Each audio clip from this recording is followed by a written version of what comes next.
Okay, let me go ahead and start with the introduction. Good afternoon, everyone, and welcome. My name is Dr. Sedano.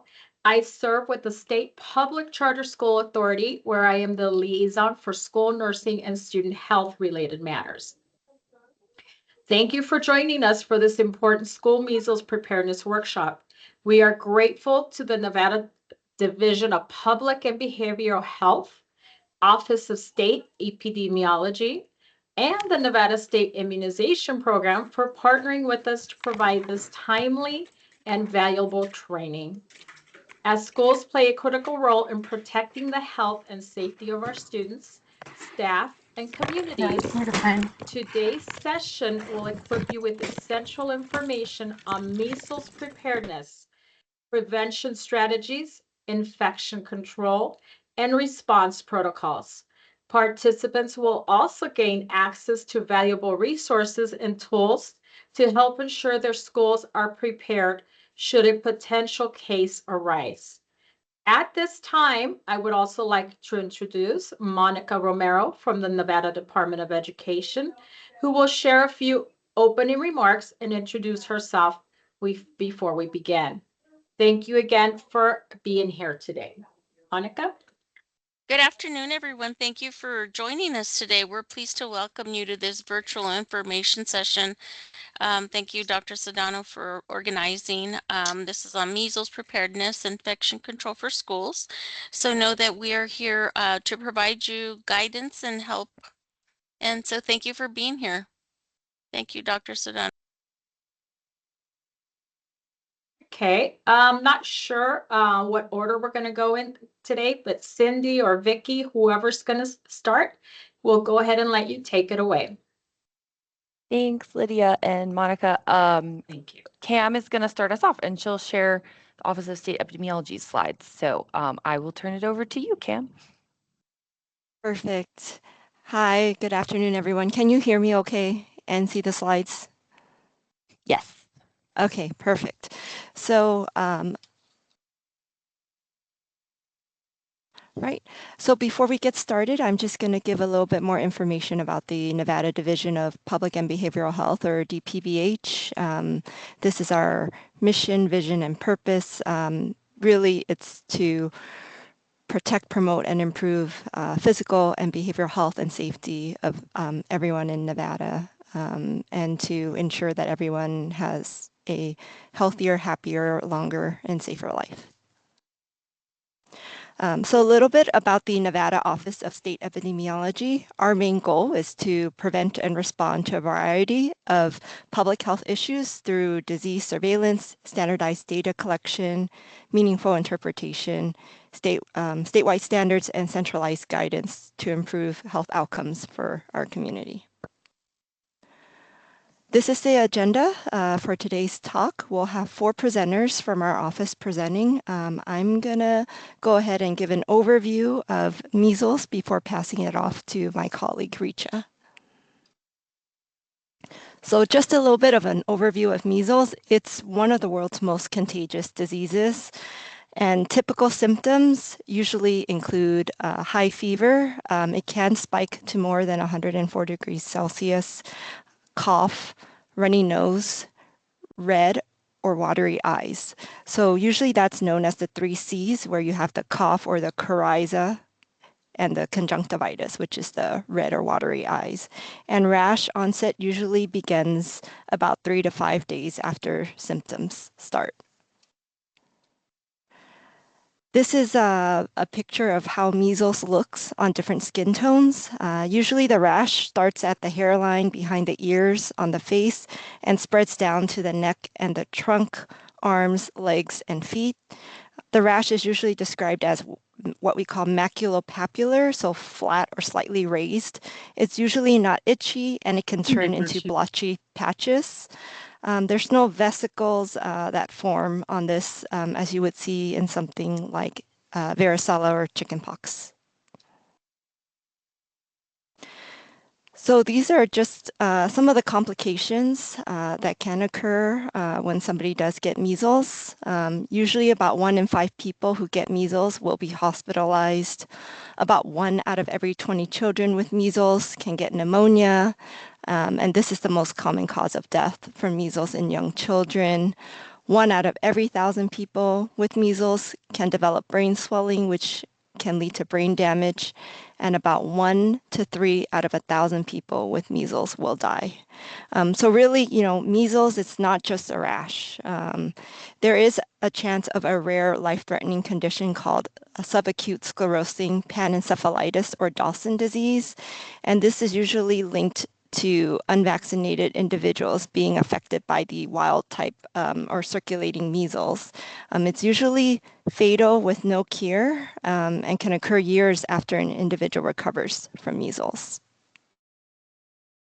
So who is at risk for complications? It's usually infants and children under the age of 5, adults over 20 years of age, pregnant women, and people with weakened immune systems, such as from leukemia and HIV infection. This picture kind of shows the progression of measles. So the incubation period is basically the time between exposure and when symptoms first start. The range is usually 7 to 21 days, and first symptoms typically appear around the 10 to 14-day mark after exposure, with the rash usually appearing 14 days after exposure. So as you can see, between day 10 to 12, you'll have early symptoms, and the rash on day 14. In terms of the infectious period, it's usually 4 days before to 4 days after rash onset. So the day of rash onset is what we noted as day 0. And some immunocompromised individuals don't always develop a rash. In terms of the MMR vaccine, it's the best method to help protect against measles. Children usually need 2 doses of the MMR vaccine. The first dose is given at 12 to 15 months of age, with the second dose being given at 4 to 6 years of age. Usually, between the first and the second dose, it's recommended to be spaced out at least 28 days apart. And usually, in areas of outbreaks or with international travel, an earlier dose may be recommended to offer protection. The vaccine is safe and effective. 1 dose is 93% effective against measles, and 2 dose is 97% effective against measles. And common side effects are pain at injection site, fever, and rash. Severe side effects are rare. Obviously, the vaccine isn't 100% effective. So even you may have heard even fully vaccinated individuals can get measles, and that's what we would call a vaccine failure. But if they do get measles, even though they're fully vaccinated, it's usually a less severe form of measles, and they won't spread it as readily as someone that has not been vaccinated. And in terms of the initial dose, the dose before international travel, it's recommended to receive the vaccine at least 2 weeks before travel to help build immunity. And lastly, post-exposure prophylaxis. It's really for individuals exposed to measles that are susceptible and don't have adequate what we call presumptive immunity. And presumptive immunity is usually defined as adequate vaccination, either laboratory confirmed immunity to measles or diagnosis, or an individual born before 1957. So post-exposure prophylaxis, or PEP, is usually given to help prevent or lessen the illness. The MMR vaccine, if administered within 72 hours of initial measles exposures, and immunoglobulin, or IG, if administered within 6 days of exposure, is the most effective at helping to prevent serious illness. In terms of immunoglobulin, there are two types. There's one option to administer it intramuscularly, and there's another option to administer it intravenously. And there's indications for usually for intramuscular administration. It's usually for infants less than 12 months of age, ideally under 6 months, and if the weight is under 30 kilograms or 66 pounds. And intravenous administration is usually reserved for pregnant individuals or those that are severely compromised. And one thing to note is it's not good practice to administer the MMR vaccine and the immunoglobulin simultaneously because this can invalidate the vaccine. I'm going to turn it over to Richa to discuss coverage in Nevada. Hello everyone, so I'm Richa Chaturvedi. I'm working as an epidemiologist for State of Nevada, Office of State Epidemiology.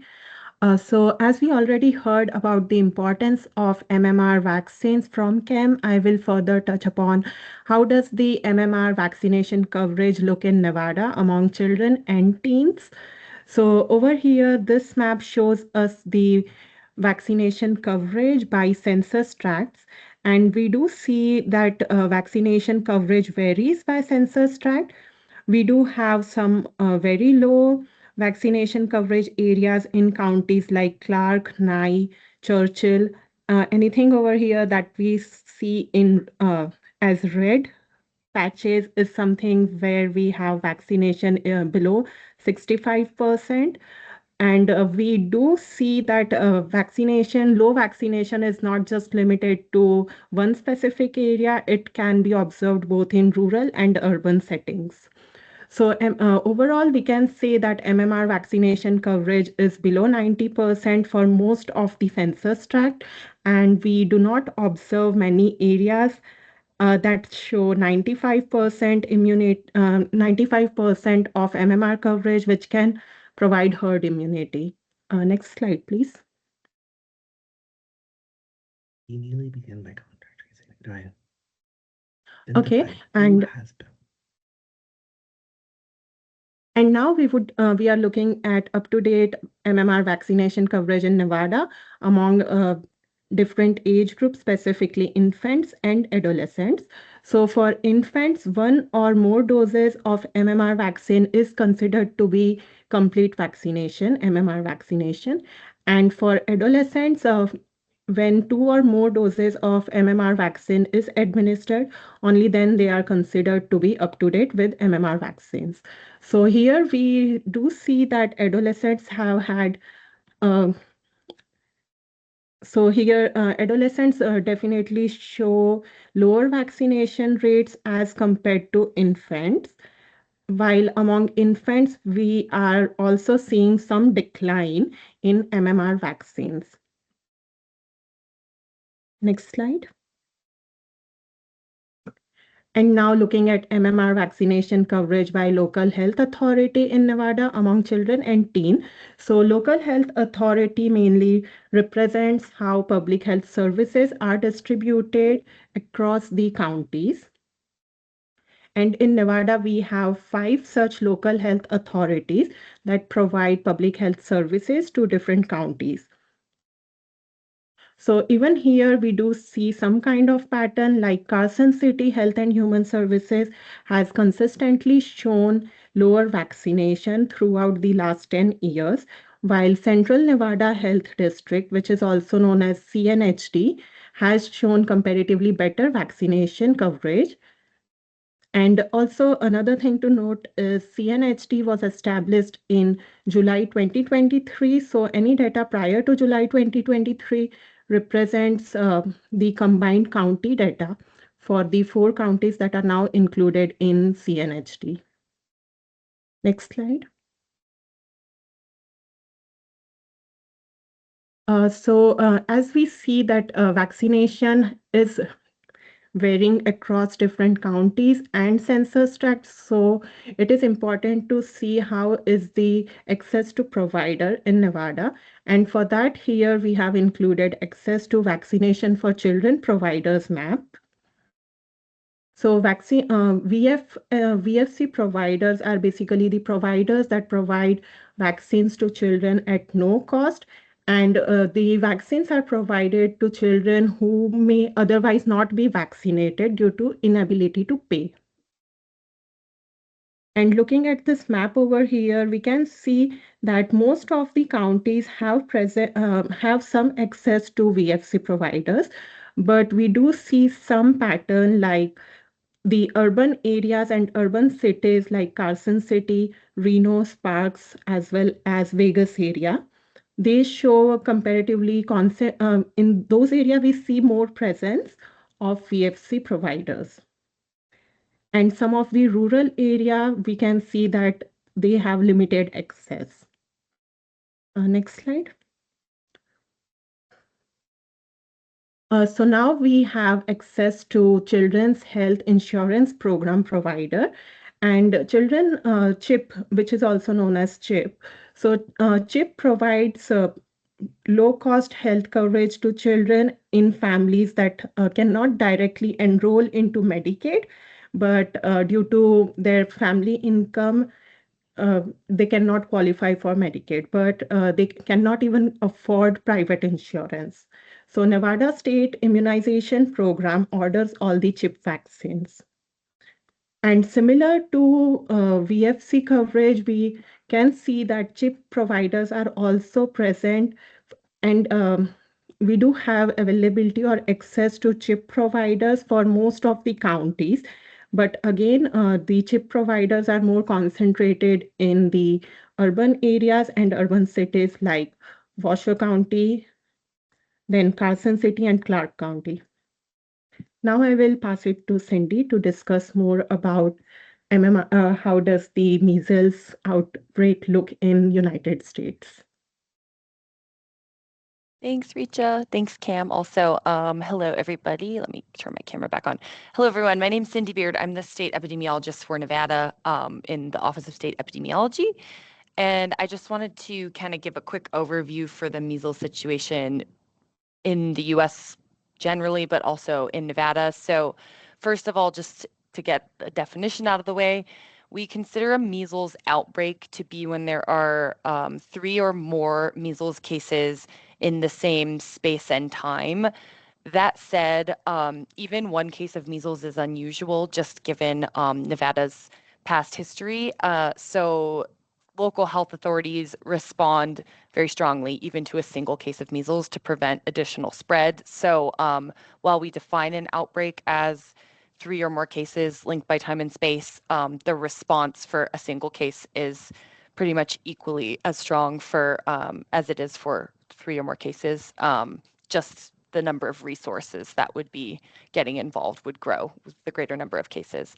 But so nationally, as of April 23rd, 2026, so last week, there were just shy of 1,800 confirmed measles cases that had been reported in the U.S. In 2026 alone, and those cases were reported in 37 different jurisdictions.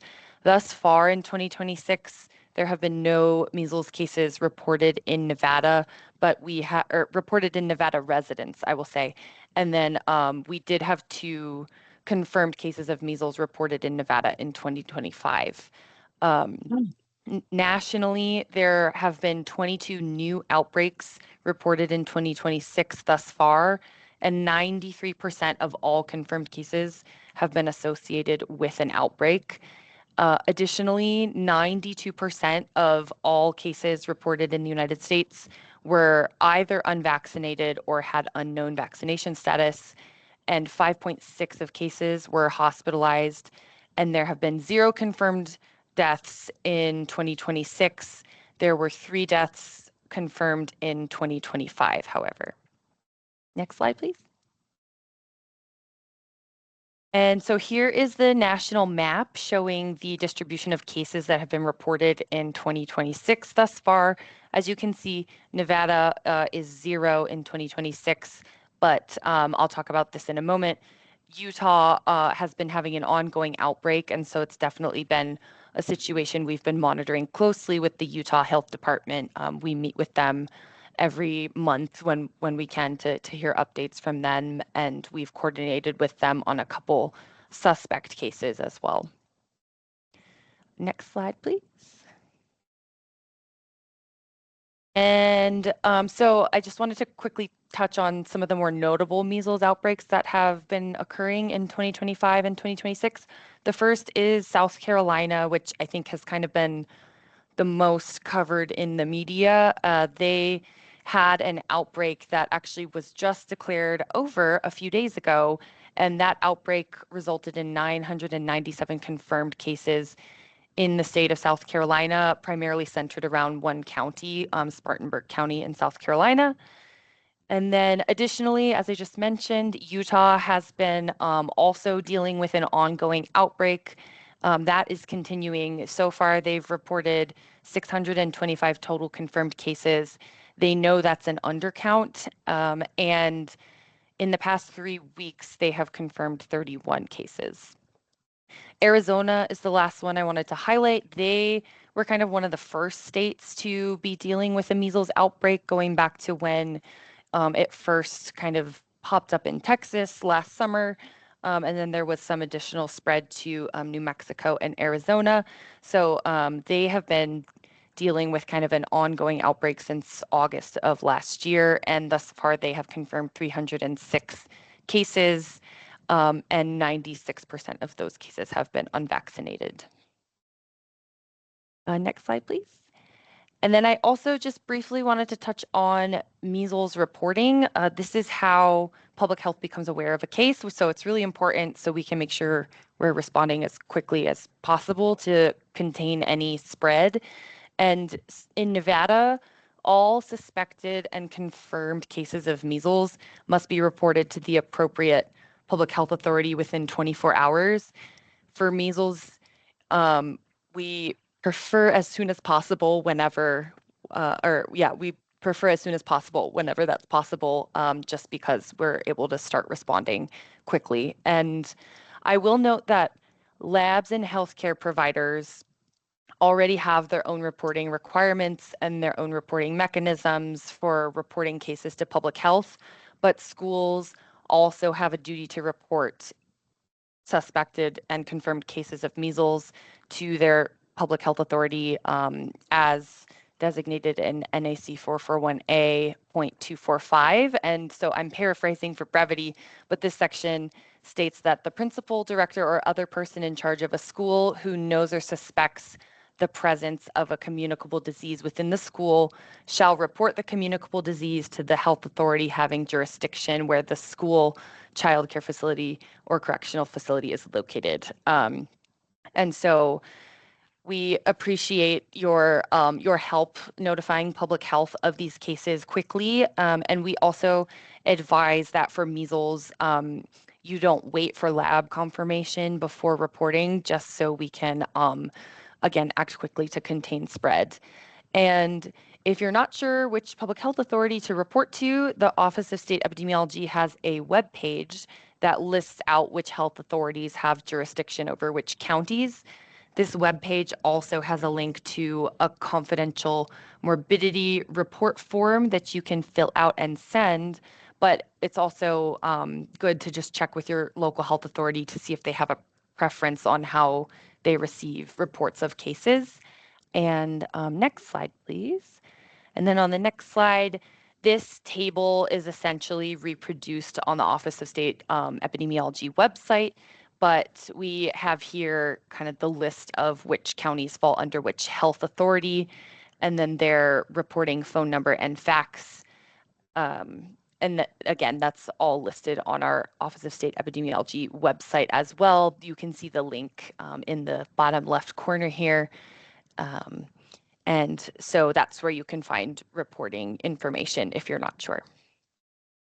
And I think with that, oh, actually, sorry, I have one, next slide. I forgot we have one more. I think we have a demo of where to navigate to the reporting information on our website. So here's just a quick little video of where that table lives on the Contact Us dropdown on the Office of State Epi website. And then here is the confidential morbidity report form that I mentioned.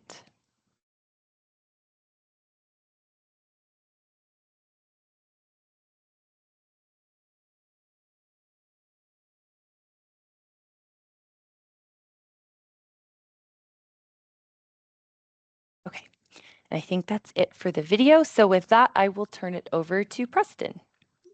Hello, everybody. My name is Preston Wynn Tang. I am the Rural Disease Investigation Supervisor here with the Office of State Epidemiology. I'm going to take a backward step here and talk about the bigger, broader sense. So, your local health authority role during an outbreak. So when an outbreak is identified, the local authority functions as the central coordination hub, moving quickly to assess risks and guide response. We immediately begin by contact tracing, identifying who was exposed, determining their level of risk, and notifying them as quickly as possible. In a school setting, that means working closely with you to understand shared spaces, symptom reports, and potential exposure so that we can act with precision. At the same time, we can coordinate laboratory testing to confirm whether a suspected case is truly measles. That confirmation drives everything that follows. So ensuring timely and accurate specimen collection is critical. From there, we provide clear, actionable guidance on isolation, quarantine, and school exclusions. These decisions are not arbitrary. They are based on exposure risks, vaccination status, and timing. We also coordinate post-exposure prophylaxis, including rapid vaccination when appropriate, to reduce the likelihood of additional cases. This process only works with strong partnership. So your reporting and real-time insight allows us to respond quickly, and in turn, we can provide the guidance needed to protect your school community. Next slide, please. So the measles investigation process. A measles investigation starts with speed and accuracy. We begin by interviewing the suspected or confirmed cases to establish symptom onset, movement, and potential exposure because that timeline determines everything that follows. From there, we map exposure setting. In schools, we go beyond the classroom to include shared spaces, extracurricular, and transportation. Because measles is airborne and highly contagious, we can really cast a wide net. Once those settings are defined, we identify and prioritize contact based on risk. Not every exposure is equal, so we assess proximity, duration, and individual vulnerability to determine who requires immediate action. Vaccination status is then verified for all exposed individuals.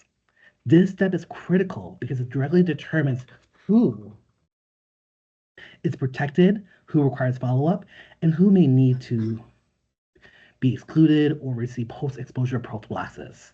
With that information, we implement control measures, isolating cases, excluding high-risk individuals, and coordinating post-exposure prophylaxis, also known as PEP, where appropriate.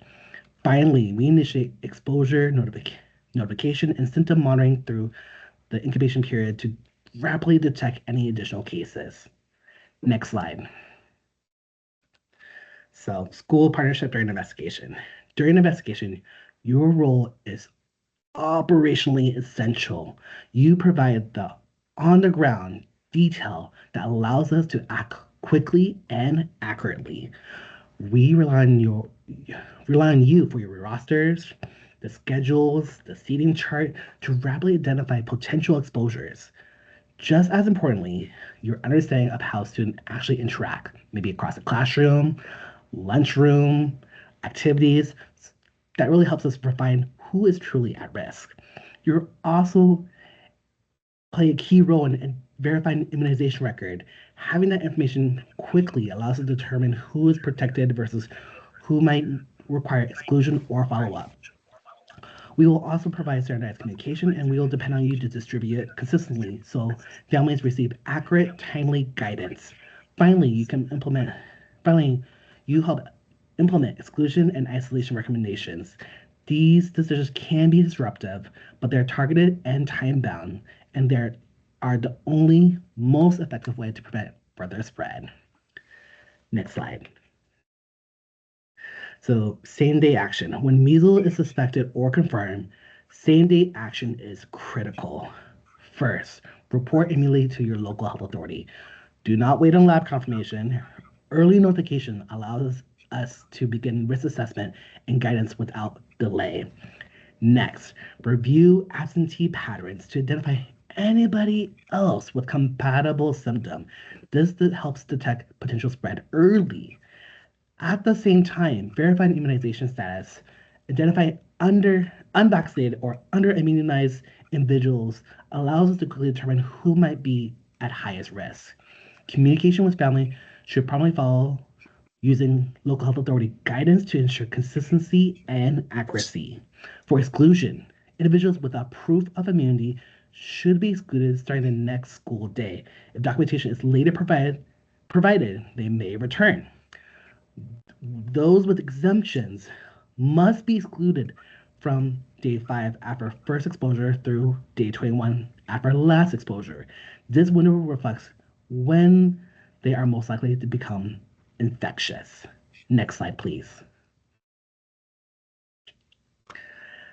So in regards to infection control measures, measles relies on 2 primary strategies: isolation and quarantine. Isolation applies to individuals who are suspected or confirmed cases. Because measles is contagious before and after rash onset, these individuals must be separated immediately. For cases with rash, isolation continues through day 4 after rash onset, which captures the peak infectious period. Quarantine applies to exposed individuals who are not immune. Even if they feel well, they remain at risk of developing symptoms during the incubation period. For that reason, at 21 days from last exposure, along with symptom monitoring is required. These measures are time limited, but highly effective when applied correctly. They interrupt transmission and prevent additional cases within the school. Next slide. So, why does exclusion matter? Exclusion is not just a precaution, it's a primary control strategy for measles. As we mentioned before, measles has an attack rate of up to 90% among susceptible individuals. It is airborne and can remain in the environment for up to 2 hours after an infected person leaves. That means exposure can occur without direct contact. Because of this, a single case can quickly escalate into an outbreak if no action is taken. Exclusion works by breaking the chain of transmission. By keeping infectious or high-risk individuals out of shared spaces, we can significantly reduce the likelihood of spread.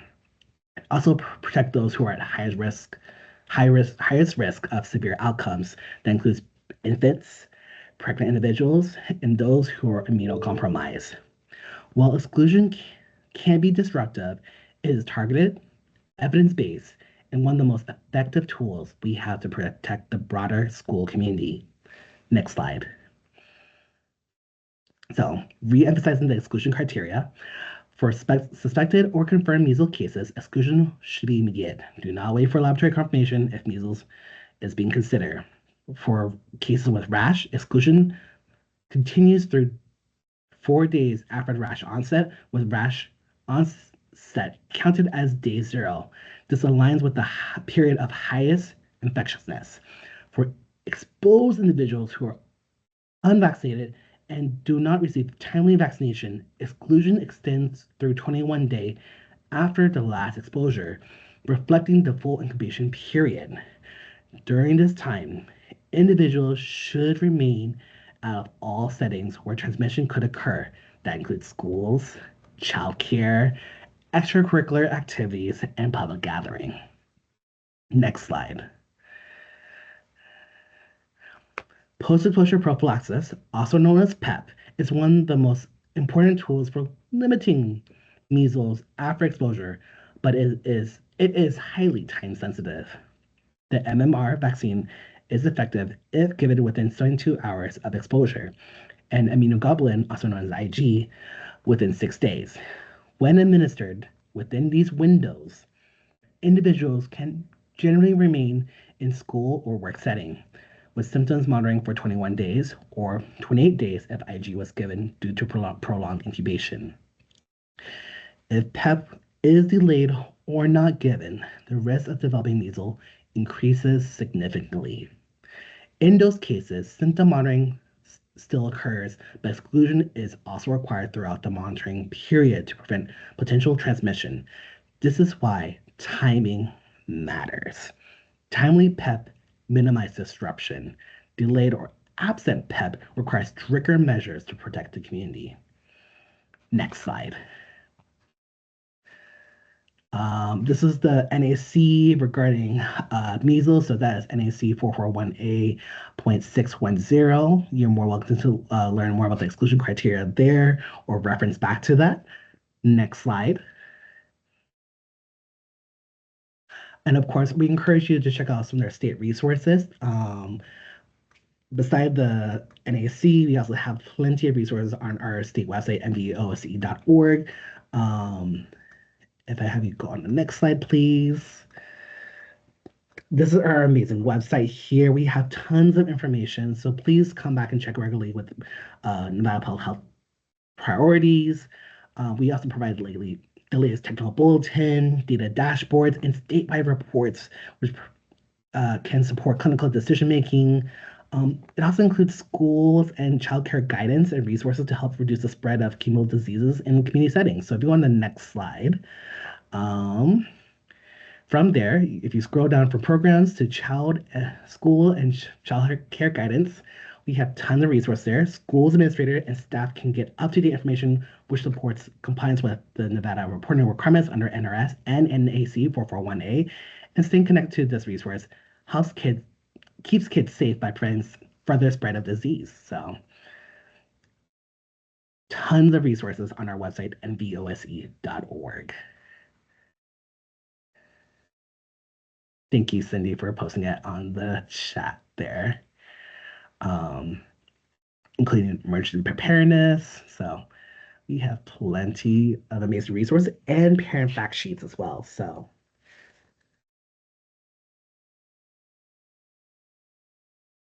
let's go ahead to the next slide.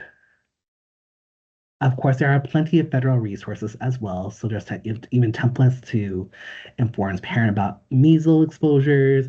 There is also to be ready for a measles toolkit, measles checklist for K-12 schools, and so much more. Next slide. If you have any additional questions, feel free to email the Office of State Epidemiology at stateepi@health.nv.gov, or feel free to contact us at 775-400-0333. Next slide. Some of the acronyms that we use today. So IG, IM, IV, OSE, LHA, so on and so forth. Next slide. And with that being said, I'm going to pass it over to Vicki to continue the presentation for today. Thank you so much, everybody. I just want to say a couple words. Thank you so much. And if you have questions, please put them in the chat or raise your hand. This is a good time. Thank you. Thank you, everyone. Vicki Ives from the Division of Public and Behavioral Health as well. I serve as the Bureau Chief for Child, Family, and Community Wellness. And that includes the Nevada State Immunization Program, which oversees all things vaccine related. And as many of you are just valued partners in our work around telling the story of exemption rates within the state. So just to highlight our purpose here, you can see our mission and vision as well, but at the Division of Public and Behavioral Health, really this end goal and the purpose here is to make everyone's life healthier, happier, longer, and safer. Just going to talk a little bit about the Nevada State Immunization Program and WebIZ briefly, go over some of the school vaccination reporting resources links, so you have those available.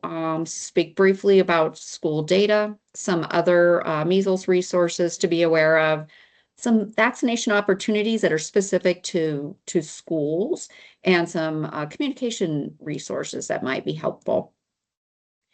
And just verifying, can folks see my slides? I'm sorry, are they visible? Yep, we can, Vicki. Excellent. Thank you. I've had computer gremlins today, so thank you.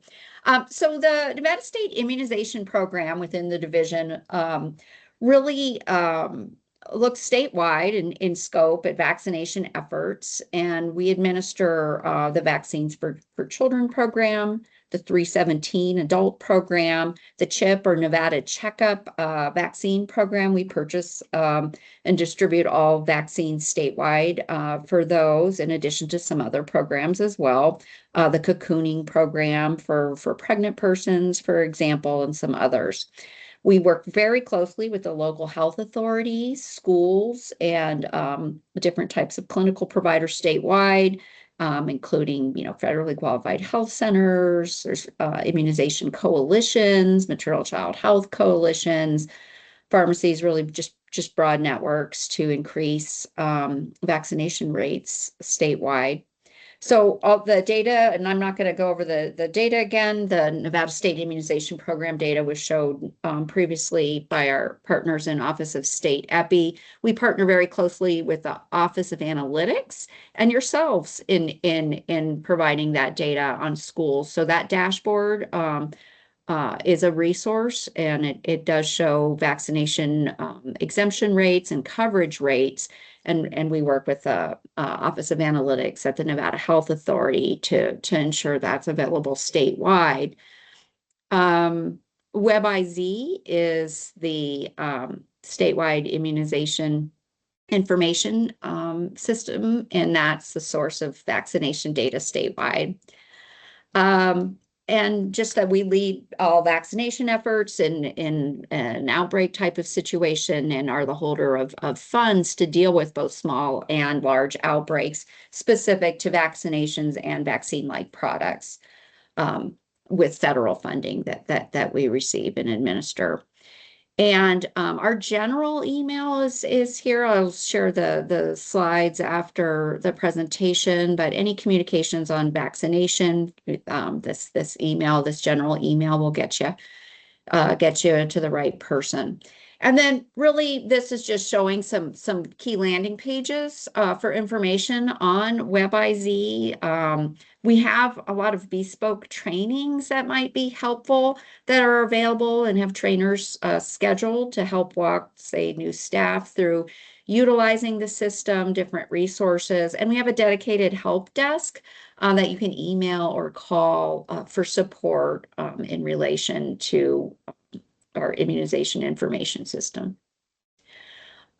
Many of you are super familiar with this. Statutes and regulations mandate both schools and early childhood facilities to report to Nevada State Immunization Program. The primary links are there with resources such as the survey, the school survey guide, the immunization survey letter.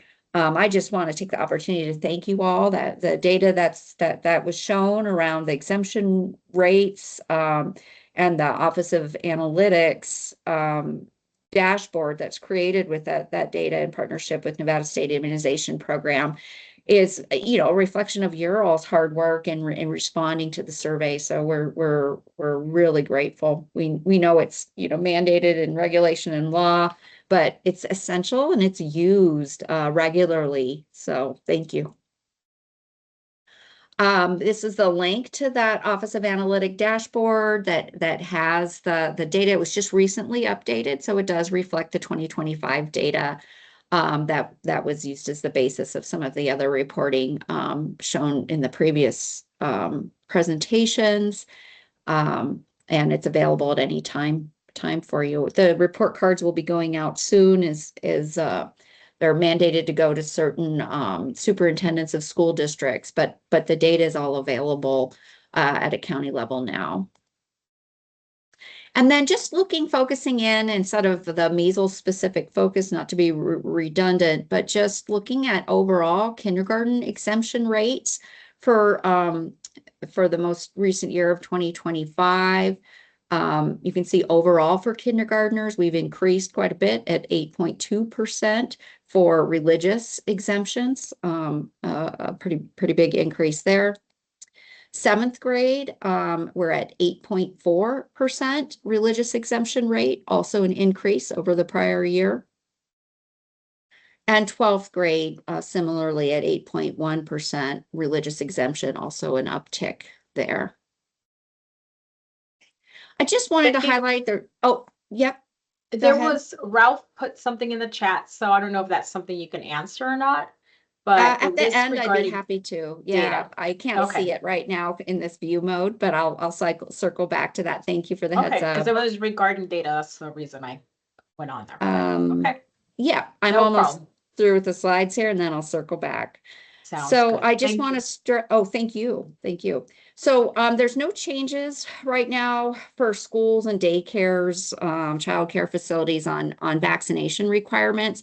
Just wanted to take the opportunity to highlight that, you know, whatever federal vaccine recommendations are doing in relation to the childhood schedule and the various legal challenges that are out there and current holds on childhood immunization schedule for schools and daycare facilities and certain aspects for universities as well. Those are set in Nevada state law and regulations. So they're set in our statutes and regulations, and those are static unless changed through the normal process for regulatory or law changes. So none of those have changed. They all remain in place. The same things are required. The same vaccines are all available as before these schedule changes happened with VFC and all of our other programs. And just really wanted to highlight that, as well as recent Board of Health actions that under a specific regulation really allowed them to say that for Nevada, we're using a prior version of the immunization schedule. But really the key takeaways here, things that are set for vaccinations that are required in regs and statutes have not changed, just to help in speaking with parents who might have confusion around that. Some resources, really, some CDC has some great resources specific to schools. And then just a few general, you know, communications that are health literate that might be helpful in working with families as well. Some links for those are provided. And just a few opportunities to really increase access to vaccinations that schools can play a huge role in. So many of you are participating in the school-based services billing with Medicaid, and with the new electronic health record opportunity with school-based services. That is a vaccination could be a covered service under school-based services. So working within your school district, that's just a key point where we could leverage for higher access for children. That's decided at the school district level in concert with Medicaid, but that would be an allowable option on the menu of school-based services that school districts look at. And billing under that would work with both our CHIP Nevada checkup and vaccines for children reimbursement processes. Schools can also, we don't have many, but we do have some, and we're very thankful for them. Schools can directly enroll themselves as vaccines for children providers, get access to that free vaccine directly through signing a provider agreement and reaching out to Nevada State Immunization Program at those emails and links that I shared before. There's opportunities for participation in coalitions, the HPV coalition that the Nevada Cancer Coalition implements on behalf of NSIP, as well as the new NVAX coalition that we're funding through the UNLV School of Public Health, which is statewide in focus. It's not limited to Clark. And they'll be launching an event calendar just to help navigate families to free or low cost events nearby in case that's helpful. So we're excited about that. There's also a provider newsletter where we share information, really detailed information about with vaccine information. And then again, just some hesitancy and misinformation resources to help support speaking with folks who might happen to be vaccine hesitant, and meeting them where they are with some information and strategies that you might find helpful or provided. And with that, I appreciate your time today, and I'll look at the chat here.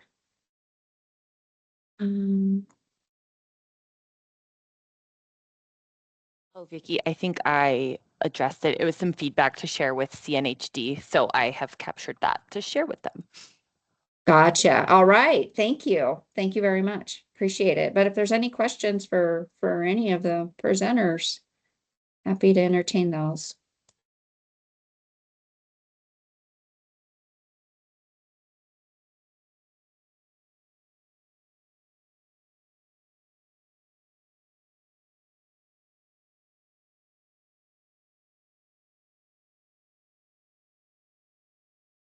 Okay, great. Thank you everyone for taking the time to join us today. Thank you, Vicki, and to have all of your team, Cindy, everyone that has been here. And we just value your continued commitment to keeping your school community safe and healthy. We hope the information and resources shared today will support your preparedness and response efforts. If you have any additional questions following this session, please don't hesitate to reach out to our state partners. And with that, we'll go ahead and conclude today's presentation. Dr. Sedano? Yes, thank you so much. We appreciate your support in this partnership. Our schools will definitely benefit from this. And let's show some appreciation to our presenters in the chat or in your reaction. But this does conclude our presentation, and we're very thankful.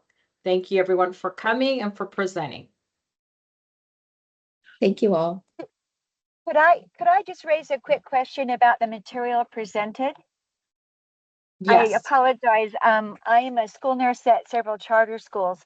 I came late to the meeting, and will this be provided or sent to our email account that we logged in to